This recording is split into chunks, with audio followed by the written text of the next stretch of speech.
বিদেশে মানুষ কিভাবে মুড়ি খায় জানলে অবাক হয়ে যাবেন। শুধু বিদেশিরা নয়, বড় বড় রেস্টুরেন্টে মুড়ি দিয়ে এমন জিনিস তৈরি করা হয় তা আপনি কখনো কল্পনাও করতে পারবেন না। চলুন মুড়ি দিয়ে আমরাও একটা মজার রেসিপি বানিয়ে নিই। রেসিপিটা বানানোর জন্য 2 কাপ মুড়ি নিতে হবে। যে কোনো ধরনের মুড়ি নিলেই চলবে।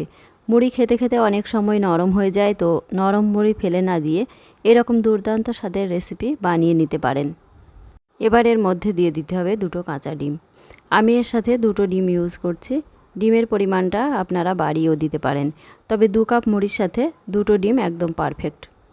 এখন ডিমের সাথে সাথে দিয়ে দিলাম একটা ছোট সাইজের পেঁয়াজ কুচি, একটা ছোট টমেটো কুচি, আর দিচ্ছি একটা বা 2টো কাঁচা লঙ্কা কুচি।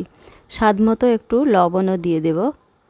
এখন নাস্তাটা স্বাদ বাড়ানোর জন্য দিয়ে দিচ্ছি হাফ চামচ জিরে গুঁড়ো, আর সামান্য একটু হলুদ গুঁড়ো দিলাম কালারের জন্য, তবে হলুদটা সম্পূর্ণ অপশনাল, না দিলেও চলবে।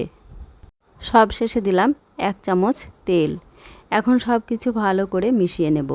মুড়িগুলো ডিমের সাথে ভালো করে মেখে নিতে হবে। এই কাজটা হাত দিয়েও করে নিতে পারেন বা চামচ দিয়েও করে নিতে পারেন, তবে যেভাবেই করেন পেঁয়াজ টমেটো সহ মুড়ি যেন ডিমের গোলায় ভালোভাবে মিশে যায়। মুড়িগুলো এইভাবে মেশাতে মেশাতে নরম হয়ে যাবে, আর লবণ দেওয়ার জন্য পেঁয়াজ টমেটোগুলোও নরম হয়ে যাবে। মুড়ি মেশাতে মেশাতে চুপসে যাবে, আর চুপসে এরকম হয়ে গেলে এটা ফ্রাই করে নেব। তার জন্য একটা প্যানে অল্প একটু তেল দিয়ে দিয়েছি, তবে এটা ফ্রাই করার জন্য বেশি তেল প্রয়োজন হবে না। এটা ফ্রাই করার জন্য সাদা তেল বা সর্ষের তেল যেটা খুশি ব্যবহার করতে পারেন। তেলটা গরম হয়ে গেলে প্যানের গায়ে ভালো করে লাগিয়ে নিয়েছি। এখন মুড়ি আর ডিমের মিশ্রণটা প্যানে ঢেলে দিতে হবে।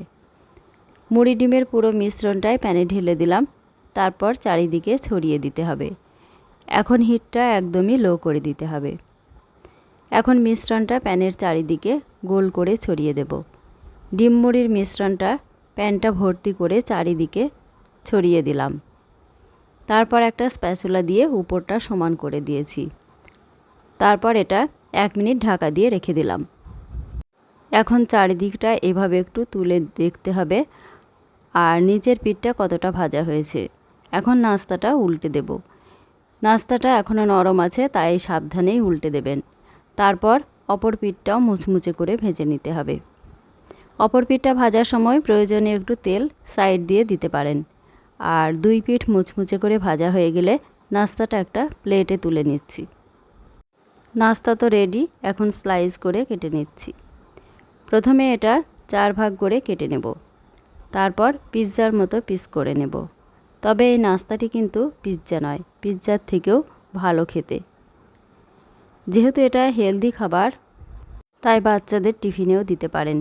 আর শুধু বাচ্চা কেন, বাচ্চা থেকে বয়স্ক সকলেই মজা করে খেতে পারবেন। দেখুন কত কম সময়ে আর কম খরচে ঘরে থাকা অল্প কিছু উপকরণ দিয়ে হেলদি একটা নাস্তা বানানো হয়ে গেল। এটা এমনি এমনিও খেতে পারেন, আবার টমেটো সস দিয়েও খেতে পারেন।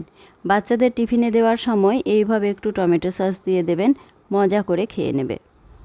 রেসিপিটা ভালো লাগলে আমার এই ছোট্ট চ্যানেলটা সাবস্ক্রাইব করে দেবেন। লাইক কমেন্ট আর শেয়ার করে